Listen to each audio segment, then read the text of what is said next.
tal, então eu não sei muito bem. Mas eu sei que o pequeno é a hora e o grande é o minuto. Então dá pra distinguir um pouco. Eu não sei esses tipos de relógio. Irmãos, eu tô um pouquinho nervosa, vocês me perdoem, eu tive que trazer no papel, porque senão eu esqueço. Obrigada, Rosa. Deus abençoe. Eu tive que trazer no papel, senão eu me perco um pouco. A mensagem que eu vou trazer não é tão assim, os irmãos podem falar legal, mas foi a que Deus me colocou no meu coração. Toda vez quando eu tenho culto, eu fico, se me derem a oportunidade, eu vou falar ela. Então, como me deu hoje, eu vou falar. Eu vou ler aqui em Marcos 7, a partir do versículo 14.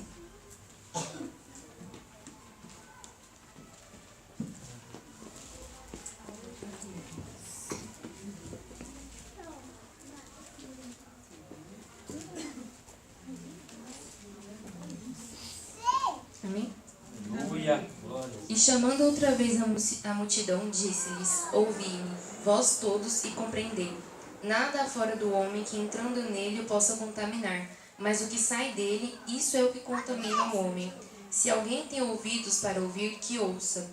Depois, quando deixou a multidão e entrou em casa, os seus discípulos o interrogavam acerca dessa parábola. E ele lhe disse-lhes: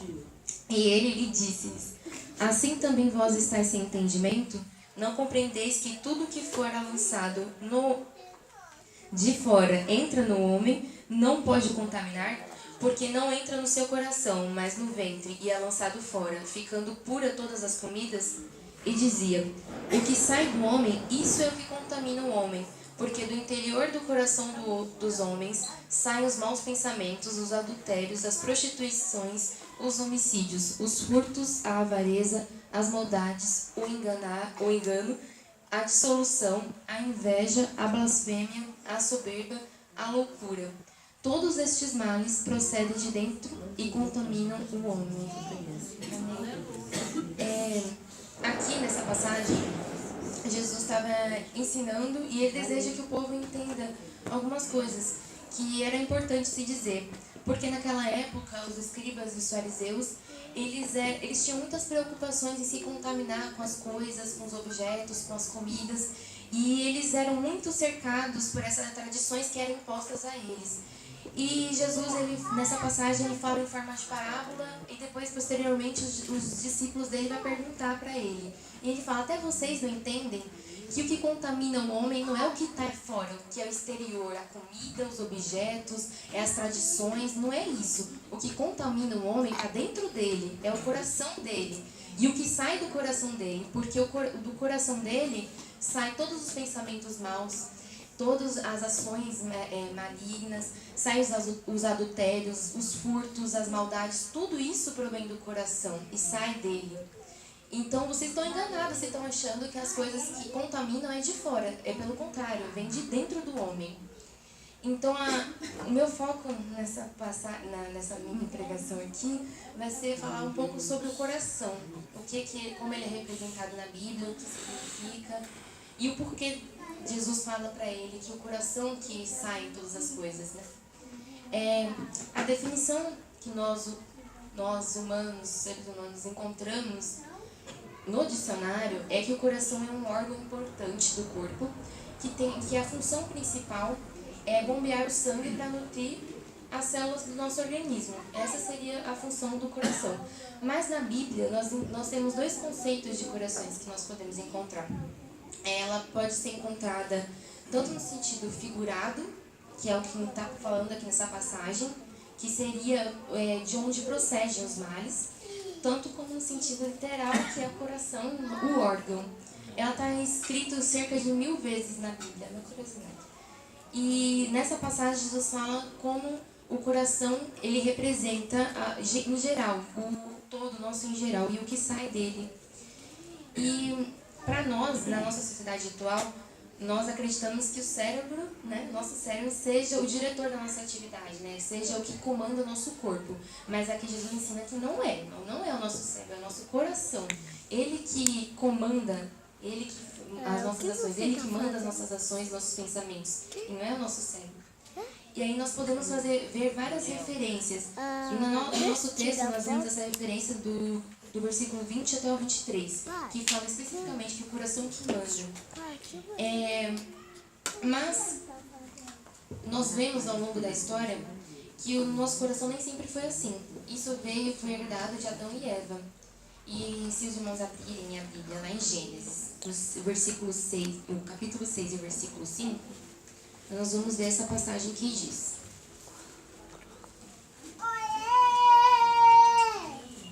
Glória a Deus, aleluia. O capítulo 6 e o versículo 5. E viu o Senhor que a maldade do homem se multiplicara sobre a terra, e que toda a imaginação dos pensamentos de seu coração era só má continuamente. Então, nós nem sempre tivemos o coração sujo, né? Propenso à maldade, a entrar a maldade no coração. Isso foi herança de Adão e Eva. No capítulo 8 e o versículo 21, está escrito assim também, só uma pequena parte desse versículo. A imaginação do coração do homem é má desde a sua meninice. Então nós, por herança de Adão e Eva, temos o nosso coração mau. Nós não queremos, mas nós somos propensos porque isso foi nos herdado por ele. E em Jeremias 17:9 está escrito que enganoso é o coração mais que todas as coisas e é perverso. Quem o conhecerá? Quem conhece o nosso coração, né? Só Jesus. E ele vai falar nessa passagem que também, essa mesma passagem se encontra em Mateus 15, o versículo 10 e o 20, que é do coração que procede os maus pensamentos. Então só ele conhece o nosso coração. Por isso que ele conhece os nossos pensamentos.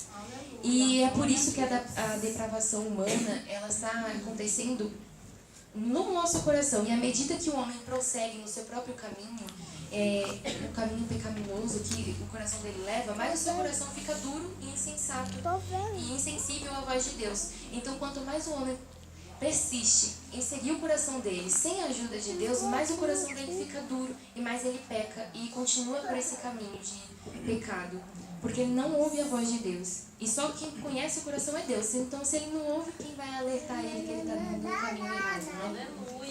Aleluia, aleluia. Então, a partir que nós podemos concluir que, já que todos esses pensamentos e desejos, essas palavras, ações do homem, vêm do fundo do ser dele, do coração, a partir do momento que Deus assume o controle da vida dele e do coração dele, que o coração é fonte de tudo isso, todo esse ciclo da ação dele, de ação e reação, tudo que ele faz, passa a estar sob a influência divina. Então, quando Deus assume o coração dele, em vez do coração dele ter coisas más, maus pensamentos, más ações, adultério, vai sair coisas boas. Vai sair palavra boa, vai sair evangelismo, vai sair oração, porque quem está no controle dele, do coração dele, não é ele, mas é sim Deus. É ele que está no coração dele. E aí, diante disso, eu pergunto para os irmãos, como está o nosso coração hoje, né? Como está o seu coração hoje? Quem está no controle do seu coração? Quem está mandando hoje no seu coração? O que nós podemos ver quem está mandando no nosso coração hoje é através das nossas ações. As suas ações têm sido boas? O que você fala tem sido bom? Seus pensamentos? Porque se não tem sido, então Deus não está no controle do seu coração. Aí a gente precisa mudar. Se o nosso coração, se nossos pensamentos não estão bons, nossa fala não está boa, nossos gestos não estão bons, nossas ações, então não é Deus que está no nosso controle, porque Deus só habita em Ele não está no nosso coração fazendo isso. Então, se estamos pensando essas coisas, fazendo essas coisas, Ele não está no nosso coração. Um exemplo na Bíblia é a igreja de Laodiceia, que está em Apocalipse 3, a partir do 14. Ela era uma igreja que ela não era nem fria e nem quente, ela era morna.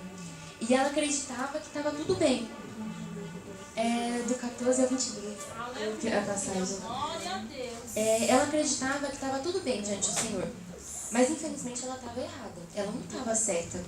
Ela acreditava que por ela ser rica e ter muitos estudos, que seria mais ou menos a nossa igreja atual, estava tudo certo, mas não estava. E Deus conhecia o coração. E em Jeremias 7:9 diz: Enganoso é o coração, mais do que todas as coisas, e perverso é. Quem o conhecerá? Só Deus. E elas não conheciam o próprio coração delas, então elas acreditavam que estava tudo certo. Que estava certinho o jeito que elas estavam vivendo. E no versículo posterior de 7:9 de Jeremias, fala assim, ó: Eu, o Senhor, esquadrinho o coração e provo os pensamentos, e isso para dar a cada um segundo os seus caminhos e segundo o fruto das suas ações.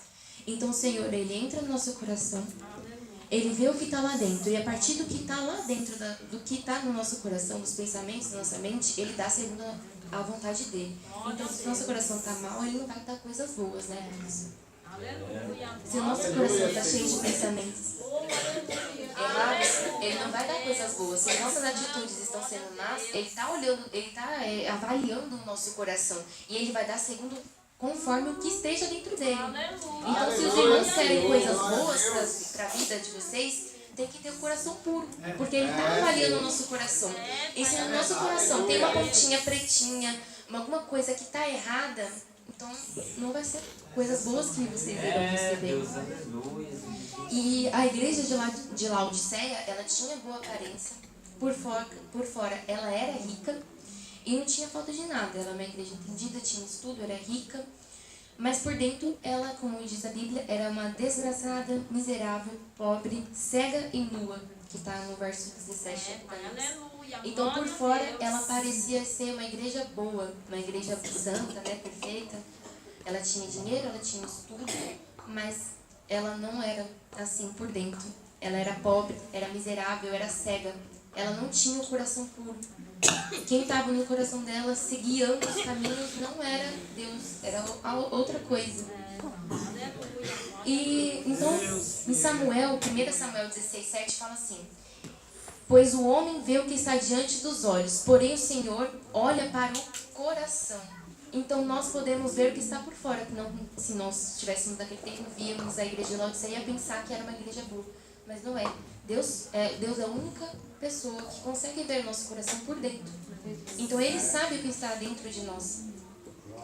É por isso que o escritor de Hebreus, ele alerta que, aqui no capítulo 3, no verso 2, que vede, irmãos, que nunca haja qualquer de vós um coração mau e infiel, para se apartar do Deus vivo. Como eu disse, Deus não habita em coração sujo. Então, Ele só habita em tempo limpo, né? Coração limpo. Então, se os irmãos querem a presença de Deus para a vida de vocês, tem que ter o coração bom. Aleluia! O apóstolo Paulo também ele nos exorta em 2 Coríntios 13:5, assim: examinai-vos a vós mesmos, se permaneceis na fé, provai a vós mesmos, ou não sabeis quanto a vós mesmos que Jesus Cristo está em vós, se não é que haja já reprovado. Então ele nos alerta, nós temos que nos avaliar. Nós avaliar nossas ações durante o dia, por exemplo. A gente pega, senta no final do dia e pensa: o que eu pensei hoje? Aí você lembra: nossa, eu fiquei com raiva de uma besteira. Eu fico com muita raiva do meu irmão às vezes. E a gente acaba falando muita... Eu falo, né? Porque é verdade, né? Tem que falar que eu tô pregando. Às vezes a gente acaba... por uma besteira, alguma coisa assim. Eu queria aquela comida, ele comeu, eu fico com raiva porque era minha. Aí, é umas coisas bem pequenininhas. Aí a gente se estressa e fala um monte de besteira. Mas depois a gente se resolve de novo. A minha mãe já vê: já tá amigo de novo? Já esqueceu. E é por coisinhas pequenininhas, a gente, que nem meu pai falou hoje na escola dominical, pequenas coisinhas a gente acaba falando um monte de besteira, aí depois se arrepende. Mas isso é porque nós abrimos uma brechinha no nosso coração. Aí a maldade entra. Aí se a maldade entra, vem os pensamentos, nem ele falou hoje de manhã, os pensamentos maus na nossa cabeça. Aí vem um monte de coisa, você fala aquele monte de coisa, depois você senta e para: nossa, eu falei isso por causa de um salgadinho que ele comeu. É uma coisa muito besta. Eu falo isso porque eu faço isso. Meus pais estão de prova. A gente acaba descarregando muitas palavras malvadas, muitas coisas desnecessárias por uma ação pequenininha. E isso vem do nosso coração. Porque se nós dermos uma brechinha, o diabo entra. Aí ele manda os pensamentos malvados, manda aqueles pensamentos impuros, manda aquelas falas não boas, as ações, e a gente acaba fazendo aquilo, mas porque demos uma brechinha no nosso coração. Aí ele entra. E é por coisinhas bem pequenas, não precisa ser uma coisa muito grande. É no nosso dia a dia, coisinhas bem pequenas. Por essa razão, o salmista Davi, ele orava ao Senhor e ele pedia assim: cria em mim, ó Deus, um coração puro e renova em mim um espírito reto. Lá em Salmo 51:10. Porque ele sabia que o que fazia ele, nossos pecados estavam dentro do nosso coração. Então ele pedia, ele orava: me dá um coração puro, Senhor. Renova em mim, coloca um espírito em mim reto. Ele pedia isso. Aí mais uma vez eu pergunto para os irmãos: como é que está o nosso coração? Ele está perfeito e puro diante do Senhor? Ele está assim? Aí os irmãos avaliam hoje. Será que está puro? Será que durante o dia você não fez alguma coisa que não é? Porque só uma coisinha já é uma pontinha, né? Que nem a fruta. Uma partezinha vai pegando todas. Então, se você dá uma brechinha, vai dominando o coração todinho. É verdade. Então, temos que nos avaliar. E avaliar constantemente, irmãos. Não é só hoje ou amanhã.